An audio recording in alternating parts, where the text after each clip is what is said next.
मैं श्रीमती सोनिया गांधी जी को जितना जानती हूँ, मैं ये कह सकती हूँ कि उनसे ज्यादा भारतीयता किसी और महिला में मैंने देखी नहीं। उन्होंने राहुल जी और प्रियंका जी जैसे दो बेहद बेहतरीन देशभक्त बच्चों को पाल पोस के बढ़ाया। इस देश को कैसे हो गया? भोजन का अधिकार, शिक्षा का अधिकार, सूचना का अधिकार, ऐसे बड़े बड़े कानून दिए जिससे इस देश का भला हुआ।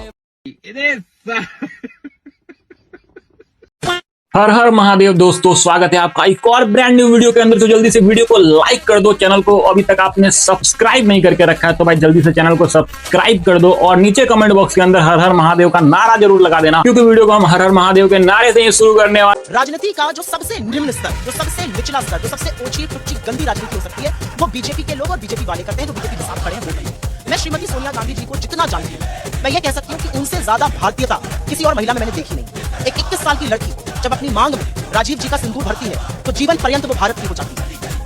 राजीव जी की सुहागन बनकर, इंदिरा जी की बहू बनकर सोनिया जी ने इस देश में कम वक्त बिताया है। वैधव्य को झेलते हुए उन्होंने इस देश में ज्यादा वक्त बिताया, और उसके बावजूद उनकी देशभक्ति पर, उनकी कर्तव्य निष्ठा पर, उनके सम्मान पर, उनकी डिग्निटी पर, उनके ग्रेस पर उनके बड़े बड़े शत्रु भी एक सवाल खड़ा नहीं कर सकते। उन्होंने राहुल जी और प्रियंका जी जैसे दो बेहतरीन देशभक्त बच्चों को पाल पोस के बढ़ा दिया। इस देश को भोजन का अधिकार, शिक्षा का अधिकार, सूचना का अधिकार, मनरेगा, ऐसे बड़े बड़े कानून दिए जिससे इस देश का भला हुआ। ऐसी महिला पर जिसकी रगों में देशभक्ति, जिसकी रगों में जिनके पति की शहादत हुई इस देश को एक रखने के लिए, जिसकी गोदी में इंदिरा जी ने दम तोड़ा, ऐसे लोगों मुझे अपने घर जाना है। मुझे घर जाना है।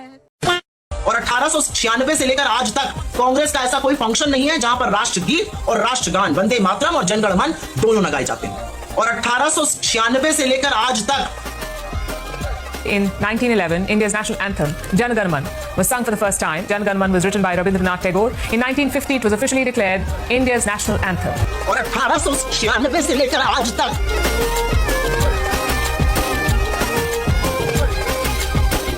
नहीं, मैंने अपनी आंखों से देखा। What was Mr. Rahul Gandhi's message at the meeting? This message is very clear. Rahul ji told very clearly to the students that the party workers, party leaders, be stand with students. Come what may. Be stand with the students.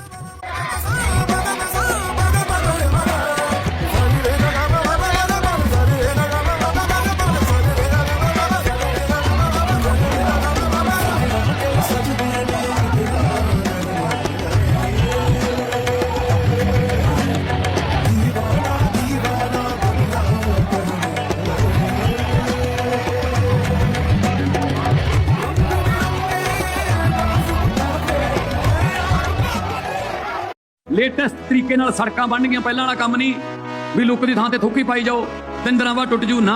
ਹੁਣ ਸੜਕਾਂ ਬਣ ਰਹੀਆਂ, cobra ਸੱਪ ਵਰਗੀਆਂ ਕਾਲੇ ਰੰਗ ਦੀਆਂ ਬਣ ਰਹੀਆਂ। ਹਾਂਜੀ, ਕੱਲ ਸੜਕ ਬਣਾਈ ਹੈ ਤੇ ਅੱਜ ਹਾਲਾਤ ਦੇਖ ਲਓ। ਦਿਖਾਈ ਚਾਚਾ ਮੜਾ ਚੱਕਿਆ।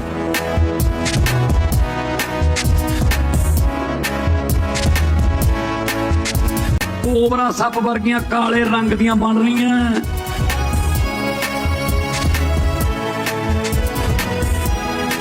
वाह वाह वाह वाह वाह वाह वाह। ध्रुव राठी चोर है साला। इंडिया आएगा तो वैसे ही पिटेगा। भारत के प्रधानमंत्री नरेंद्र मोदी जी को गलत गलत बोलता है। विदेश में रहता है इसलिए वो चलता रहता है।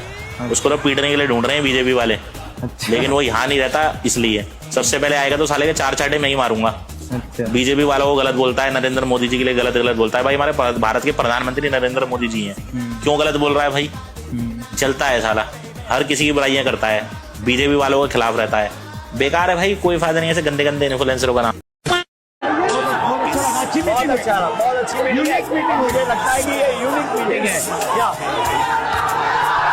A few moments later.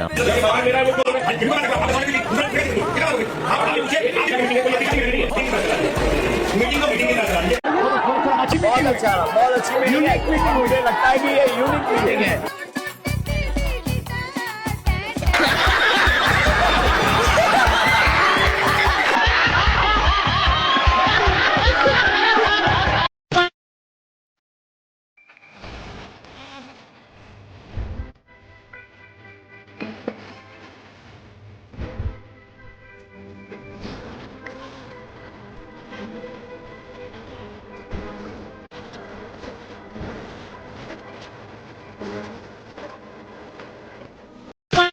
Tukaram मुंडे जी के ऊपर 5 लाख का फाइन मार दिया बॉम्बे हाईकोर्ट ने। मतलब डायरेक्ट तुकाराम जी के ऊपर नहीं मारा, इनके डिपार्टमेंट के ऊपर मारा, एफडीए के ऊपर, क्योंकि इन्होंने पुणे में एक डेयरी बंद करवा दी थी जिसका सामान यूज करके कुछ लोग बीमार हो गए थे। तो इन्होंने उल्टा केस ठोक दिया इनके ऊपर कि हमारी दुकान 34 दिन तक बंद पड़ी है, लाइसेंस कैंसिल पड़ा, हमारा 8 लाख का नुकसान हो गया, भाई इसकी भरपाई कौन देगा? तो बॉम्बे हाईकोर्ट ने बोला कि हाँ भाई बिल्कुल बात सही है, तुम्हारा नुकसान हो रहा है, ये फाइन जो है एफडीए देगी जिन्होंने लाइसेंस कैंसिल किया है। वाह क्या फैसला सुनाया भाई। आज तक सिर्फ मैंने पिक्चरों में देखा था कि कानून अंधा होता है, सच में होता है, ये मैं रियल में देख रहा हूँ भाई। जिसका सामान खा पी के लोग बीमार हो रहे हैं इसलिए बंद करवाया था लाइसेंस, वो उल्टा केस ठोक रहे कि भाई हमारा तो 8 लाख का नुकसान हो गया। वाह भाई वाह।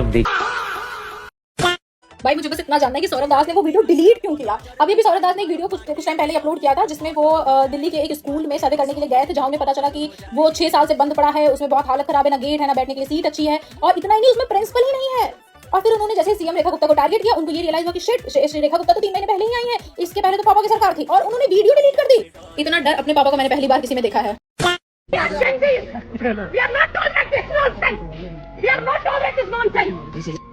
कारगिल आपके बाप की खैरात तो है नहीं कि जैसा आप चाहेंगे वैसा ही होगा, और गलती से 4 कदम आगे जाके कहीं आप अपने तशरीफ पे उड़ती हुई गोली ले लें या आपको कुछ हो जाए तो फिर इसी इंडियन आर्मी को कोसेंगी।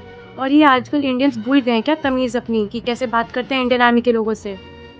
और ये जेंजी नुमा आंटी, अगर आपको नहीं पता तो under the national security law these security forces have total authority. वो चाहें तो वो जाने दे सकते हैं, ना चाहे तो नहीं जाने दे सकते, और ये डिपेंड करता है कि वो एरिया कितना क्रूशियल है। ये आपको या आपके पिता को पता है कि वहाँ कोई स्ट्रैटेजिक सेंसिटिविटी है या नहीं, या फिर कोई टेरेन हज़ार्ड है, या फिर कोई वीआईपी मूवमेंट है, या फिर कुछ भी ऐसा रिलेटेड जो कि कॉन्फिडेंशियल रखना चाहिए या फिर लोगों से दूर रखना चाहिए, या सेफ्टी का मामला है। और ये जेंजी है। अगर ये जेंजी है तो मैं तो अभी 3-4 दिन पहले पैदा हुई हूँ। सो ये जो लड़की अभी वायरल हो रही है पूरे इंटरनेट पे, मेरे पास एक प्रपोजल है कि ये जो हमारा दीपके है, जिसको इंग्लिश भी नहीं आती, अपने आप को जेंजी भी बोलते हैं, और इसके हिसाब से कहीं पर भी अपनी बात मनवानी है तो धरने पे बैठ जाओ फ़ोन निकाल के, भाई इससे शादी कर ले, इससे परफेक्ट मैच तेरे को जन्मों में नहीं मिलेगा। आंटी की प्रॉब्लम भी सॉल्व हो जाएगी और हमारा भी कलेश कटेगा। I don't know the views are personal, but if you agree with me on this, Abhijeet cockroach Deepke, please drop a like. यार जेंजीज, मतलब मुझे समझ में आती सोल्जर्स की कैसे डिसरिस्पेक्ट की जा सकती है। सरकार की तो करी जा सकती है, समझ में आ रहा है क्योंकि पावर में भाई, उसको नहीं कोसेंगे तो किसको कोसेंगे। लेकिन सोल्जर्स भी वी पे taxes, that is why you getting your salary paid. अकेले के आपके टैक्स से जा रही है सारे सोल्जर्स की सैलरी, जो सपोर्ट करते हैं उनके टैक्स से भी जा रही है, पर नोबडी क्वेश्चंस दैट। और सर्विसेज पूरी रिसीव कर रहे हो, आपके घर पे सर पे बम नहीं फट रहे हैं ना, तो आप पूरी सर्विसेज भी रिसीव कर रहे हो। कोई खैरात में टैक्स नहीं दे रहे ना, खैरात में सोल्जर्स को सैलरी जा रही है, वो अपना काम बहुत अच्छे से कर रहे हैं। पाकिस्तानी गवर्नमेंट सेक्शन में divided by borders, United by culture, integrity वाले ज्ञान तो बहुत देना आता है। उस टाइम तो पता नहीं लगता कि जो पूरी सिक्योरिटी लगी हुई थी उस जगह पे वो क्यों लग रही है, किन लोगों की वजह से लग रही है। उस टाइम पे सब भूल जाते हैं, बम फूट जाएगा ना सर पे, सरकार क्या कर रही है, सरकार ये सोल्जर्स क्या कर रही है, तो ऐसे। लेकिन एक बुढ़ा आदमी दिमागी नक्सल बोल के बिना किसी कॉन्सिक्वेंस के जा सकता है। हिपोक्रेसी की भी सीमा होती है। ये बता, गडकरी जी ने गन्ना पक्का तेरी गाड़ी में ही डाला था ना। और रही बात दिमागी नक्सल की, तो उसमें किसी पार्टिकुलर पर्सन का नाम नहीं लिया गया था, लेकिन बात तो वही है कि जो होता है उसको मिर्ची लग जाती है, जैसे तुझे लग गई, तभी तो 2 दिनों से भौंके जा रही है कुत्तों की तरह। ध्रुव राठी के अगले वीडियो की स्क्रिप्ट पहले ही लीक हो चुकी है, जिसमें भाई साहब अर्ज करते हैं कि पीएम केयर फंड्स के ऑडिट के बाद पकड़ा गया चोर नरिंदर। अब इससे पहले वो वीडियो अपलोड हो, सिर्फ ये 3 छोटे फैक्ट्स जान लो ताकि दोनों तरफ की बात आपको पहले ही पता हो। सबसे पहले आप यही तो पूछेंगे कि फंड के टोटल कलेक्शन 8,452 करोड़ में से जनता के वेलफेयर के लिए सिर्फ 87 लाख रुपीस, यानी टोटल अमाउंट का सिर्फ 0.01% ही क्यों खर्च किया गया मेरे भाई। ये फैक्ट बिल्कुल ठीक है, लेकिन अधूरा है। इस फंड में से 87 लाख रुपीस का एक्सपेंडिचर सिर्फ 2024-25 के फाइनेंशियल ईयर का खर्चा है। अब अगर पीएम केयर्स फंड के ओवरऑल एक्सपेंडिचर की बात करी जाए सिंस इट्स बिगनिंग, यानी 2020 से लेकर आज तक इस फंड में लगभग 14,766 करोड़ रुपीस आए, जिसमें से 8,133 करोड़ रुपीस यानी इस टोटल फंड का 55% ऑलरेडी जनता के वेलफेयर के लिए खर्च किया जा चुका है। लेकिन अब दूसरा सवाल जो ध्रुव राठी जी पूछेंगे वो ये है कि इस फंड का टोटल बैलेंस 8,450 करोड़ रुपीस को ऐसे ही क्यों छोड़ रखा है भाई, उसको काम पर क्यों नहीं लगाते। तो आप भी उनको ये बात जरूर बता के आना कि 8,450 करोड़ रुपीस के फंड में से 90 23%, यानी 7,850 crore rupees already fix deposits में इन्वेस्टेड है, जिस पर सरकार को 470 करोड़ रुपए का इंटरेस्ट भी मिल रहा है, जो 2024-25 के फाइनेंशियल ईयर्स में डोमेस्टिक डोनेशंस के बराबर है। लेकिन अभी भी नहीं मानेगा हमारा ये जर्मन शेपर्ड, एक लास्ट ट्राई और करेगा कि ये ऑडिट ही नकली है भाई, ये ऑडिट ही फर्जी बिका हुआ है, ये देखो सबके सेम सिग्नेचर है, देखो देखो देखो। तो आप अभी उस जर्मन शेपर्ड को कॉन्फिडेंस के साथ बता के आना कि एसडी का मतलब होता है साइंड, यानी किसी भी लीगल डॉक्यूमेंट या फिर ऑफिशियल डॉक्यूमेंट में एक एनक्रिप्टेड सिग्नेचर का रिप्रेजेंटेशन होता है वो। जैसे आपके आधार कार्ड नंबर या फिर बैंक डिटेल्स को मास्क करने के लिए वो ऐसे स्टार्स नहीं लगाए जाते, ठीक बिल्कुल वैसे। इससे पहले कि ध्रुव राठी की वीडियो झूठ फैलाए, आप ये वीडियो अपने दोस्तों को पहले ही शेयर करके सच बता दो। जय हिंद। तो चूहा अपने बिल से बाहर आ चुका है क्योंकि उसके पापा ने उसको रोटी डाल दी है, और रोटी खाते ही वो बाहर आकर के दिमागी नक्सल पार्टी के प्रचार करने लगा। और ये पार्टी इसका कहना है पता नहीं किसने बना दी, जस्ट लिसन टू हिम। ये भी उल्टा पड़ गया, किसी ने दिमागी नक्सल जनता पार्टी का अकाउंट बनाया इंस्टाग्राम पर। मत कर, सबको पता है ये पार्टी किसने बनाई है, ठीक है। तुम ही 4-6 लोगों ने मिलकर जो पार्टी बनाई, इनकी फॉलोइंग लिस्ट चेक करते हैं, सारे देशभक्त। ओ माय गॉड, सारे के सारे। एक तो सारे ये पगलाया हुआ म्यूजिशियन, ये अलग ही दिमाग इसका खराब रहता है। हाँ अच्छा, oh wow, Kunal Kamra oh my God, और अरे नेहा बोरा दीदी भी है, नेहा बोरा दीदी भी आई है। अच्छा ठीक है। और ये सारे वही देशभक्त हैं जिनको धारा 370 हटने पर प्रॉब्लम थी, राम मंदिर बनने पे प्रॉब्लम थी, कश्मीर अलग हो गया उससे बहुत प्रॉब्लम थी, हर चीज से इन लोगों को प्रॉब्लम थी, लेकिन वंदे मातरम गाने से भी प्रॉब्लम थी, लेकिन देशभक्त यही है। नया पेज बन चुका है दिमागी नक्सल पार्टी। मतलब हम ऐसी बहुत सारी चीजों को नॉर्मलाइज कर रहे हैं जो नॉर्मलाइज नहीं होनी चाहिए। नक्सलिज्म को नॉर्मलाइज कर रहे हो। वॉर्स में इतने सोल्जर्स नहीं मरे जितने नक्सलाइट्स ने मारे, लेकिन ठीक है, इससे पहले और भी चीजें नॉर्मलाइज होते हुए देखी हमने, जैसे कि प्राउड आर जंतर मंतर में आई थी बहुत सारी, वो भी देखा होगा तुमने। लेकिन ऐसी चीजें नॉर्मलाइज नहीं होनी चाहिए। अब अगर नॉर्मलाइज हो ही रही है तो मेरा एक फ्रेंड मुझसे पूछता है कि यार ऐसे लोग ये पार्टी को फॉलो क्यों कर रहे हैं, ऐसे पेजेस को फॉलो करने वाले लोग हैं कौन, इनके पेरेंट्स इस पे ध्यान नहीं देते क्या? मैं इनके पेरेंट्स से जरूर मिलना चाहूंगा। तो मैंने उसको सिंपल सा बोला कि भाई इनके अगर तुझे पेरेंट्स से मिलना है सबके, तो एक पेज बना के नाम से या फिर पार्टी के नाम से। अब उसमें जितने भी लोग फॉलो करेंगे उसको, जितने भी लोग फॉलो करेंगे वो सारे इनके पेरेंट्स हैं। लेकिन एक सेकेंड, ऐसा पेज तो ऑलरेडी एग्जिस्ट करता है, उसका नाम है इंडियन नेशनल कांग्रेस का पेज।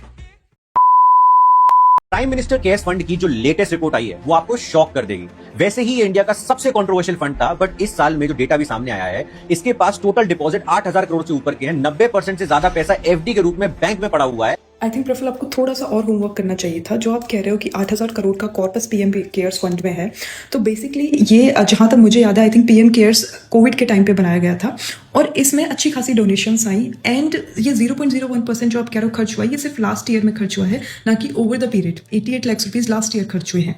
और जब फर्स्ट वेव आई थी कोविड की, तब 3,900 करोड़ रुपए खर्च हुए थे पीएम केयर से। उसके बाद सेकेंड वेव में 3,700 करोड़ रुपए खर्च हुए थे।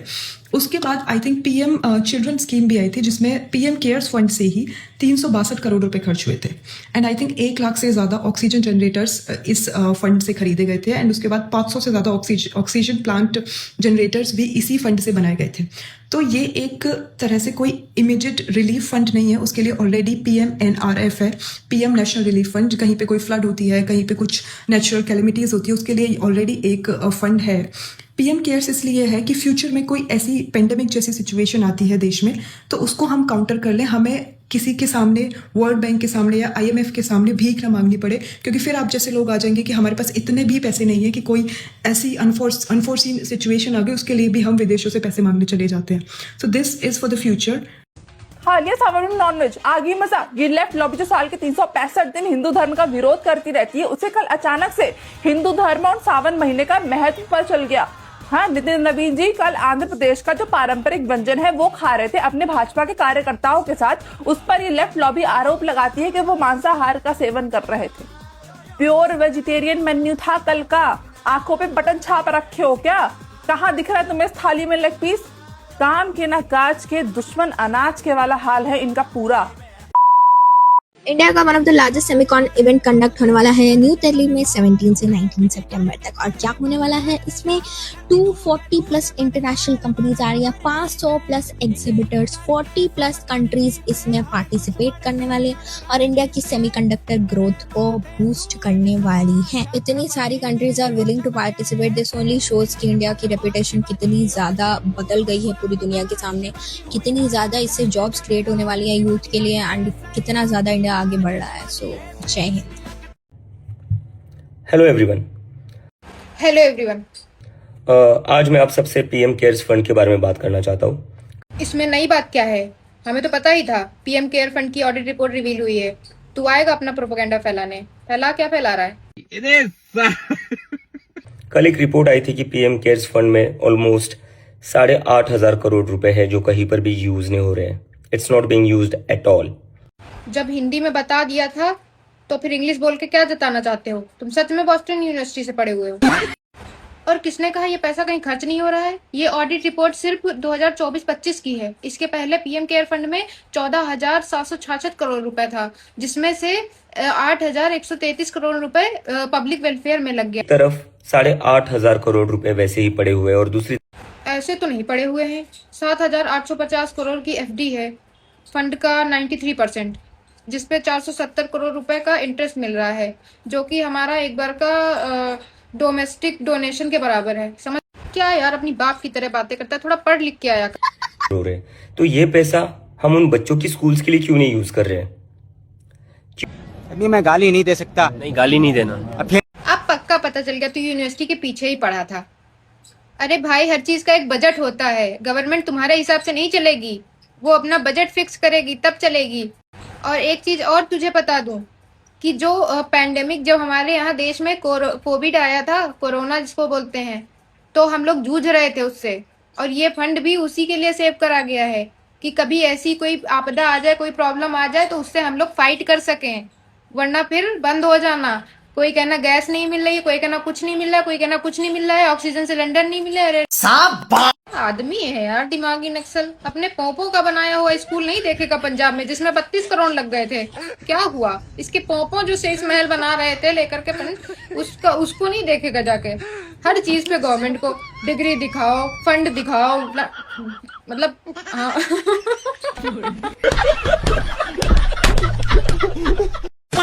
इन दिमागी नक्सलियों की हालत कटप्पा जैसी है। मालूम है गलत कर रहे हैं, फिर भी तलवे चाटने पे मजबूर हैं।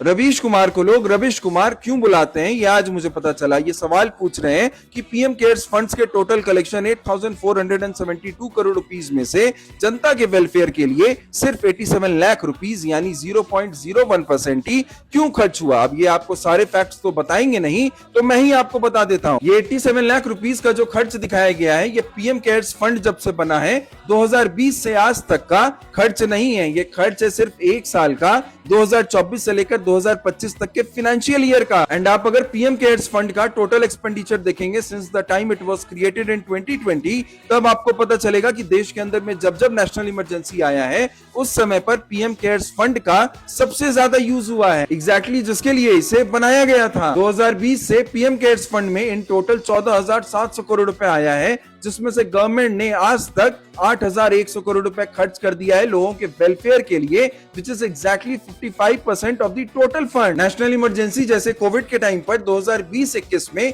3,900 करोड़, फिर 2021-22 में 3,700 करोड़ लोगों के लिए खर्च किया गया है। और जो इस फंड में अभी 8,700 करोड़ रुपए पड़े हैं, सरकार इसे रख कर सड़ा नहीं रही है, बल्कि इसका यूज करके, इसका फिक्स डिपॉजिट करके साल का 470 करोड़ रुपए जनरेट कर रही है, ताकि देश के अंदर में जो आने वाला नेशनल इमरजेंसी होगा उसके लिए जो ये फंड है वो और मजबूत होगा। बट ये कोई रवीश कुमार को प्लीज बता दे कि पीएम केयर्स कोई एनजीओ नहीं है जिसे हर साल 70-80% अपने फंड का खर्च करना होगा टू प्रूव इटसेल्फ। इसे बनाया गया था नेशनल इमरजेंसी के लिए, और इसका पर्पस ही है कि देश में जब भी नेशनल इमरजेंसी आए उस समय पर इस फंड के अंदर में एक अच्छा खासा कॉर्पस रहे। शेयर करके इस वीडियो को भेज दीजिए रवीश कुमार तक, ताकि जो उनकी नॉलेज है उसमें थोड़ी वृद्धि हो। जय हिंद, जय भारत। आपको वीडियो पसंद आए तो वीडियो को एक लाइक जरूर कर देना, और अभी तक आपने हमारे चैनल को सब्सक्राइब नहीं किया है तो भाई चैनल को सब्सक्राइब करके बेल के आइकन को दबा देना, और अपना फेवरेट पार्ट नीचे कमेंट बॉक्स के अंदर लिख डालो, और कमेंट बॉक्स के अंदर जय श्री राम का नारा भी लगा डालो। तो फिर से मिलता हूँ नेक्स्ट वीडियो में, अभी के लिए बाय बाय दोस्तों।